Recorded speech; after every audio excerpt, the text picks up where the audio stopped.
Welcome to the Living the Dream podcast with Curveball. If you believe, you can achieve.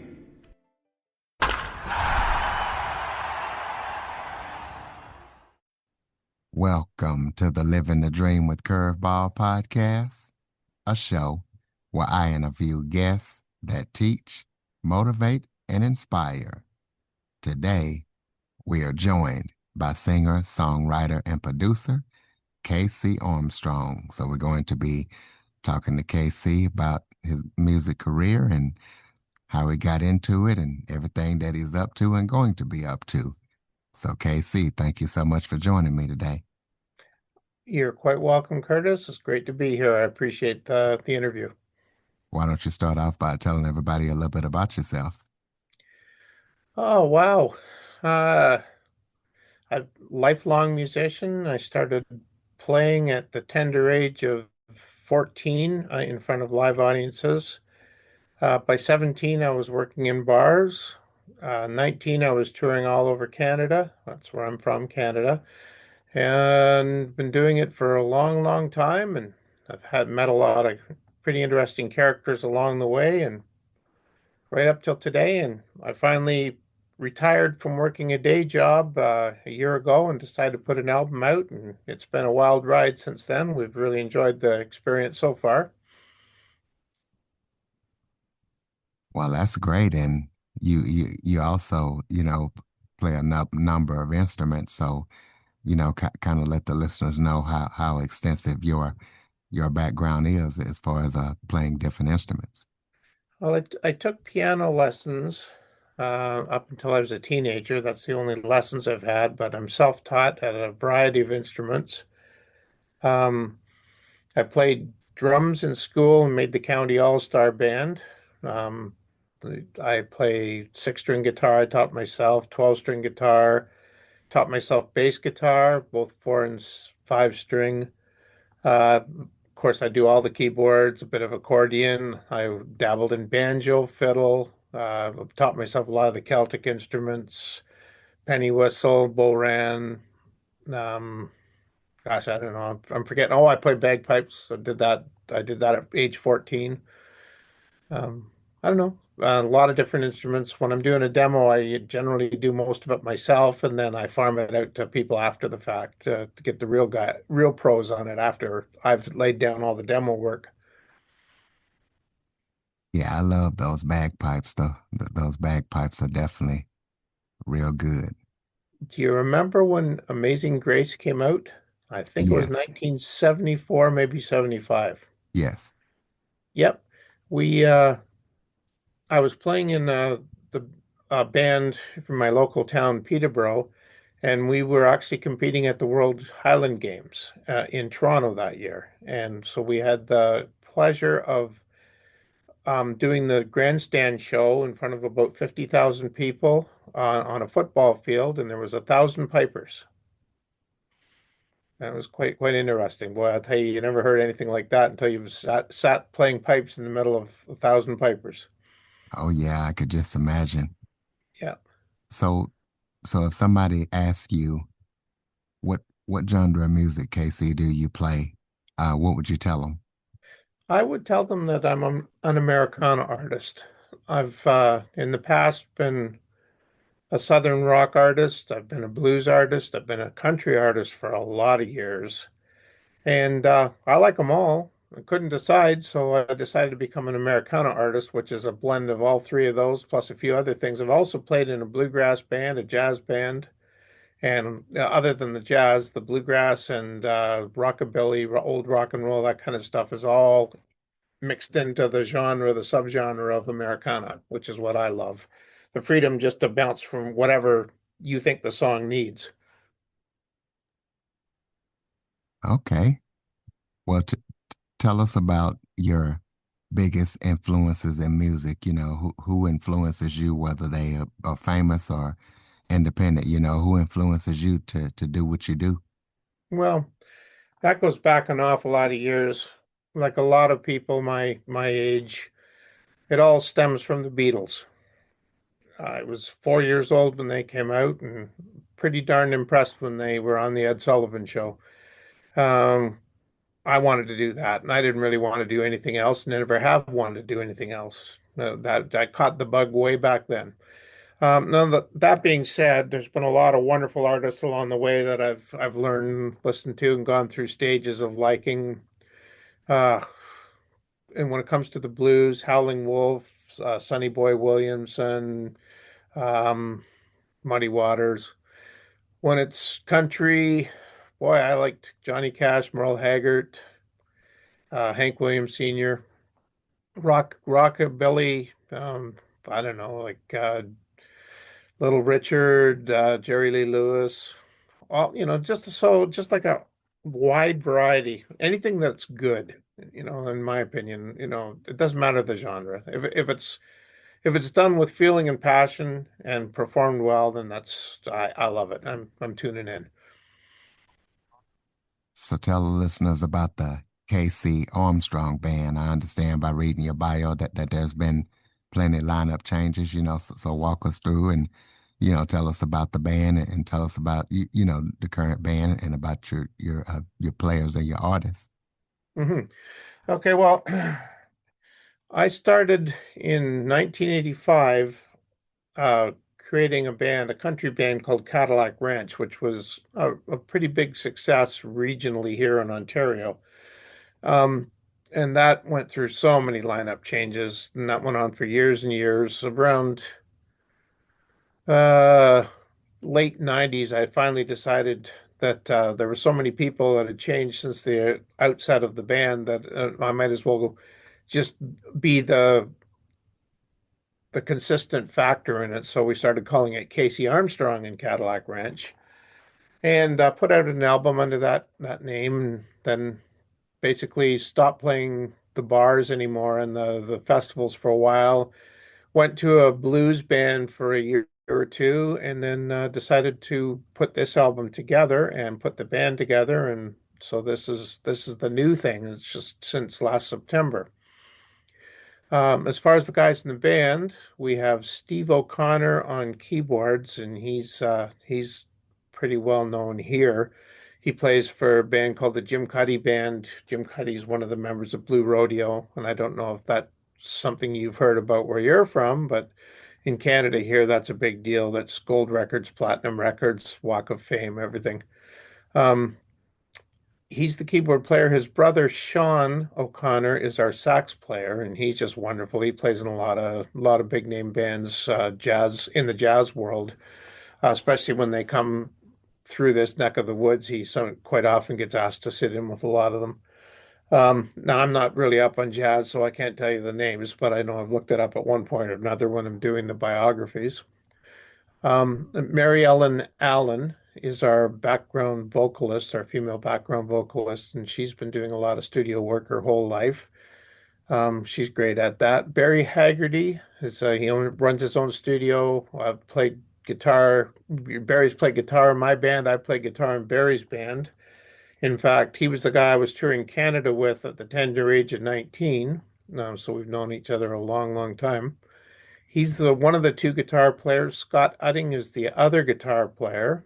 He's not a session player per se. He works for our national broadcasting company, the CBC. That's what he does for a day job, and he's a great, great guitar player. Jake Adams is the drummer. He used to play for a band called Doug and the Slugs, which was a big, big deal around here in the 80s. Gold records, platinum records, etc. They were huge. And who am I forgetting? Anybody? Well, I'm the bass player, of course, and the lead singer. And so we've had a few other people sit in with us, but that's going to be, generally speaking, just guest appearances when we're doing this live if we happen to be in their neck of the woods. But that's basically the on stage unit, the ones I just told you there. Well, speaking of a sit-in, you had a real highlight of your life. Tell us about, you know, your experience with Jeff Healey. hmm Well, Jeff's from Toronto, and we were playing in cottage country here in Ontario, little town called Lindsay, which is not too far from Peterborough, which is north of Toronto by about an hour. And we're playing just this little hole in the wall bar that seats about 75 to 100 people. And this was back in the 80s, just after Roadhouse had come out. So he was just starting to become a pretty big deal. He'd already had Angel Eyes out, and it was already top of the charts. And so he was sailing along pretty good. Anyways, we're in this bar and we're playing, I think, second or third set. And I look out, and there he is sitting in the audience. And I immediately just was wowed by it, but I resisted all urges to go over and introduce myself, etc., and just left him alone. And I told the guys in the band do the same thing. I told everybody, please just leave him alone. He's just here to relax. This is cottage country. Don't bug him. So we didn't. We didn't talk to him the whole break. Then we went to go back on stage. And I guess my spouse at the time had missed the memo because she didn't hear anything about don't bug him. And we were about halfway through the first song when I see her leading him up to the stage. So she'd obviously gone over and talked to him and asked him if he wanted to sit in. Of course, we were thrilled. I would never have, approached him myself, but I was certainly glad that she did. And he came up and we got him a chair, and the guitar player got out of there and just handed him his guitar. And Jeff sat down and he hardly touched the dial. I don't think he did much. He just played a couple notes and we were ready to go. And as soon as we started playing, even though he's using totally foreign gear, hasn't set anything up or anything, it just immediately sounds like Jeff Healey, just perfectly. And so we did all the classics, all the old classic rock stuff that we all knew in common. He refused to sing. He didn't want to sing. He just wanted to play guitar. So he left all the singing up to me. And that was cool. We played till 1 o'clock, which is closing time. And the bar owner come over and said, if you guys want to keep going, he says, we're going to call last call. Everybody's ordering 2 or 3 drinks. We're going to lock the doors and keep going if you want. Well, Jeff was in, so we went, gosh, almost to 2 o'clock, I think.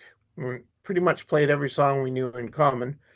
Again, he wouldn't sing, so we didn't get a chance to do any of his songs. But um, around that time, his girlfriend was getting antsy, I think, wanted to get going, or girlfriend, whatever, whoever the girl was that was with him, wife, I don't know. Anyways, she kind of hustled him out of there at that point, and that was the last we saw of him. We thanked him and never saw him again, but quite an experience. Y'all, the KC Armstrong band also had an experience in 2003 working with Ronnie Hawkins. So talk to the listeners about that. Okay. Well, because I'm from the Peterborough area, we've always known Ronnie, and Ronnie knows all the local. He's tapped into or was tapped into all the local musicians and knew about them. He'd had me hired up before this occurrence that you're referring to. He had me come out and play some bass tracks on one of his recordings at Barry Haggerty's studio. Barry being the guy I was telling you about, the guitar player that's on this album. Um, so we went out there and I got to know Ronnie that way. And then they did some sort of a film shoot, a video for it. We had to do that night. So I got to know him and sit and talk to him, get to know him a little bit and be in around his entourage. But basically, I knew his son much better than I knew him. His son's name was Robin.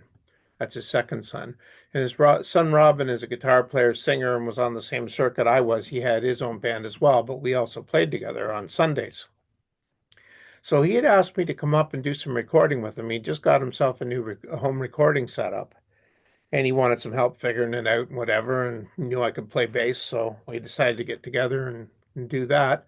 So we were at Ronnie's house, which is where Robin lived at the time. We were in the living room. It's a big old living room, which is kind of cool because you see pictures all over this living room of famous people. Like there's pictures of John Lennon right there in the same living room, or George Harrison, Bill Clinton, you know, sitting on the couch in the same spot you're sitting in, which is kind of unique. Anyway, we're recording a track that's supposed to be theme music for one of the NASCAR drivers that Robin had met up with, and because he was a Hawkins, they kind of hooked up. And so we were partway through doing that song when Ronnie comes into the living room, followed by a TV crew. And the reason for the TV crew was the fact that they were doing a documentary on him because they thought he was dying. He had had cancer really bad. And so they had been commissioned to follow him around night and day for about 2 or 3 weeks and get to know a little bit more about his life and document it while he was still here. So they followed him into the living room, and he was all excited as anything. You could tell right off the bat. He comes bursting into the room. He says, "Boys," he says, we're going to open for the Rolling Stones." He says, "And I'm going to get Cadillac Ranch." That's my band at the time. He said, "I'm going to get Cadillac Ranch to be my backup band." And that was on the CTV, which was a national TV network up here. That was all recorded on the camera and everything, part of the documentary.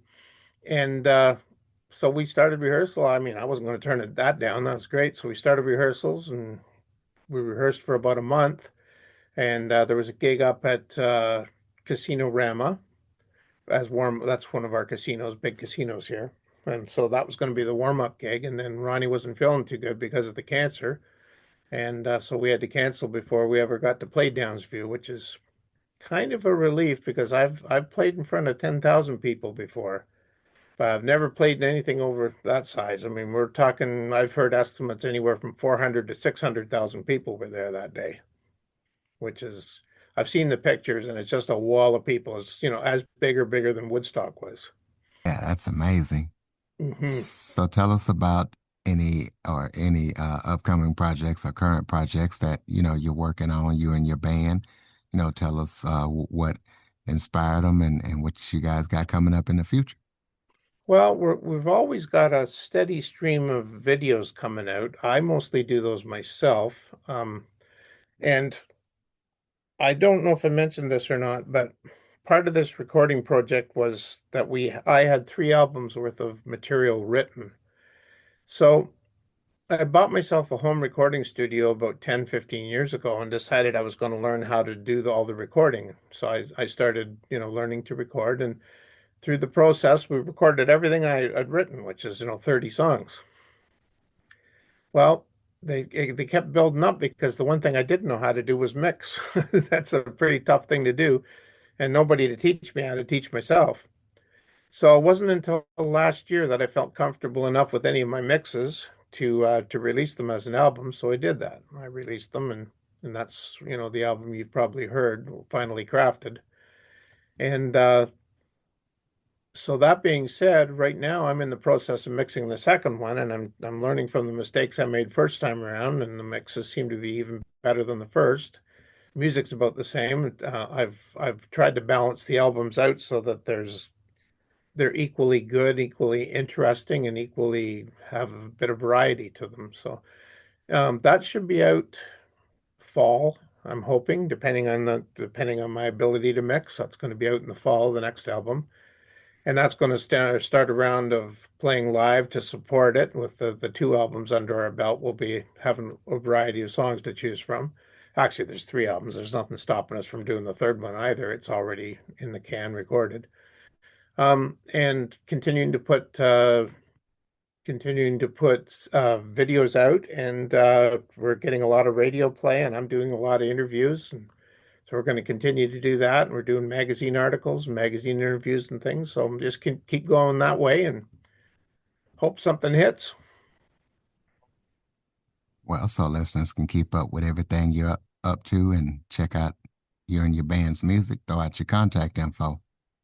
Sure, everything is available on the website, so you can get links to all the spots you can purchase or listen to the album, whether it's Sony Music or Amazon or Spotify or Facebook, X, you name it. It's all there, Instagram, as well as it keeps you posted on what we're up to as far as podcasts or interviews and the new stations that are carrying the songs. I don't know if I mentioned we've had some chart success with the last album. I got as far as number 18 with I Don't Care nationally, and as far as number 9, so I was in the top 10 with Someone Else Tonight this past year. So we're hoping for even better things next year. And anyways, the web address is www.kcarmstrong444.com. So it's pretty simple, and everything's all there, including biographies of pictures, the ability to buy the music there, links to the videos, links to the YouTube channel, everything. And that's the number 444, right? That's correct. Yeah. Okay. Well, close us out with some final thoughts. Maybe if that was something I forgot to talk about that you would like to touch on, or any final thoughts you have for the listeners. Wow. I don't even know where to start. Yeah, just if you get a chance to check out my YouTube channel, the links are on like I said, the links are on the website. We're up to over 12,000 views now, so we're doing pretty good. What we're shy on is subscriptions. We only have 98 subscribers right now, which is crazy because that means everybody's probably looked at the video 120 times, or people aren't subscribing when they're viewing. So if you can do that, that would be greatly appreciated. Other than that, check for podcasts. They're coming out pretty frequently, and we're starting to get a lot more radio play. So chances are you're going to bump into us somewhere. Yeah, ladies and gentlemen, help KC Armstrong band out and go subscribe to that YouTube channel. Follow, rate, review, share this episode to as many people as possible. Check us out on your favorite podcast platform. And for more information on the Living the Dream with Curveball podcast, visit www.curveball337.com.